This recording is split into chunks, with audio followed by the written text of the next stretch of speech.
नमस्कार मित्रांनो, कसे आहात? आनंदी, उत्साही, एनर्जेटिक? यस मित्रांनो, असायलाच पाहिजे.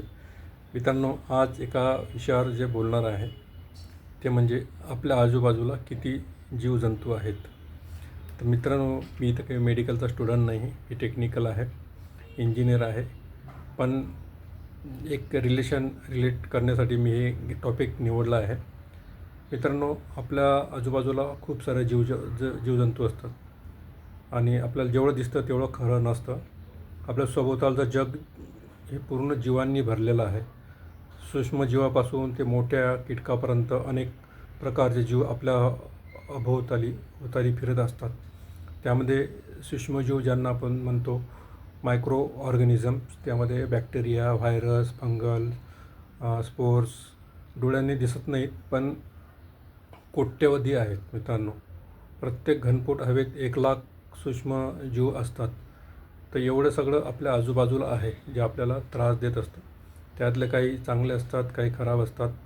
तसंच आपल्या बाजूला पण बरेचसे प्रसंग, बऱ्याचशा गोष्टी घडत असतात, चांगल्या वाईट. त्याच्यासोबत मी तुम्हाला रिलेट करण्याचा प्रयत्न करत आहे. जसे आपल्या शरीरात जीवजंतू आहेत ते शरीरातल्या पेशीपेक्षा बॅक्टेरिया आपल्या शरीरात जास्त आहेत. त्या कशाला मदत करतात? आपलं पचनतंत्र, त्वचा, तोंड, केस यामध्ये त्यांचं अस्तित्व असतं. ते आपल्याला आपलं आरोग्य राखायला मदत करतात. जर आपण आतमधून स्ट्रॉंग असेल तर बाहेरचे जीवजंतू आपल्यावर आक्रमक करणार नाहीत. जर जेव्हा आपण आजारी पडतो, कारण आतमधले बॅक्टेरिया वीक झालेले असतात, त्यांची पॉवर कमी झालेली असते, त्यामुळे आपण आजारी पडतो आणि बाहेरचे बॅक्टेरिया आपल्यावर आक्रमण करतात, त्यामुळे आपण आजारी पडतो. तसंच मित्रांनो, आपण जेव्हा रोजच्या जीवनामध्ये काही काम करतो, बाहेरचे बरेचसे फोर्सेस आपल्यावर काम करत असतात आणि ते जर आपल्यापेक्षा पॉझिटिव्ह असतील तर आपण कमजोर पडायला लागतो. जर आपण आतमधून स्ट्रॉंग असेल तर आपण या सर्वांची फाईट करू शकतो. हे मला तुम्हाला रिलेट करायचं आहे. घरामध्ये पण आपल्या जीवजंतू असतात. त्यामध्ये धूळ, फर्निचर, पंखा, स्वयंपाकघर याच्यामध्ये झुरळ, मुंग्या, डास, फंगल, स्पोर्स. रोज स्वच्छता केली तरीही ते अस्तित्वात असतातच. तसेच मित्रांनो, निसर्गातील जीवजंतू आहेत त्यामध्ये एक चौरस फुटामध्ये जवळपास लाखो जीवजंतू असतात आणि झाडाच्या फांद्या, फुलं हे कीटकांचं घर आहे. एका झाडावर जवळपास 200पेक्षा जास्त जीवजंतू राहतात.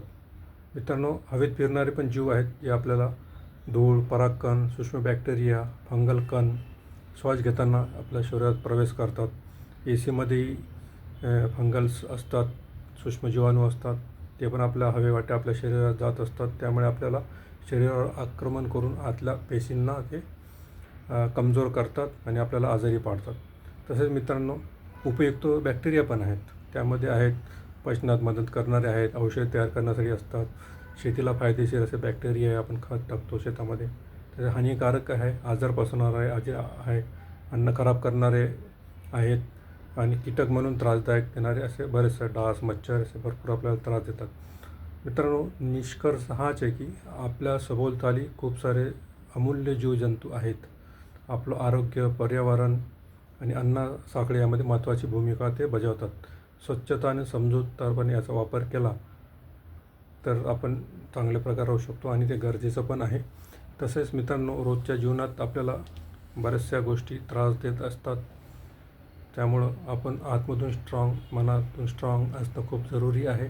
त्यामुळे हे बॅक्टेरिया, जसे लाखो बॅक्टेरिया असतात तसेच आपल्या लाखो नसतील पण बऱ्याचशा अशा गोष्टी असतात, छोट्या मोठ्या गोष्टी, जसं सूक्ष्मजीवांपासून मोठ्या कीटकांपर्यंत असतात, तसे प्रॉब्लेम पण छोटे मोठे असतात. त्या सर्वांनी जर आपण मेहनतीने, हिंमतीने आपण स्ट्रॉंग राहून, मेंटली स्ट्रॉंग राहून जर आपण त्यांना लढा दिला तर आपण निश्चितच विजयी होऊ शकतो. मित्रांनो, हेच थोडंसं एक रिलेट करण्यासाठी मी आजचा टॉपिक घेतला. तुम्हाला आवडला असेल तर धन्यवाद. नमस्कार.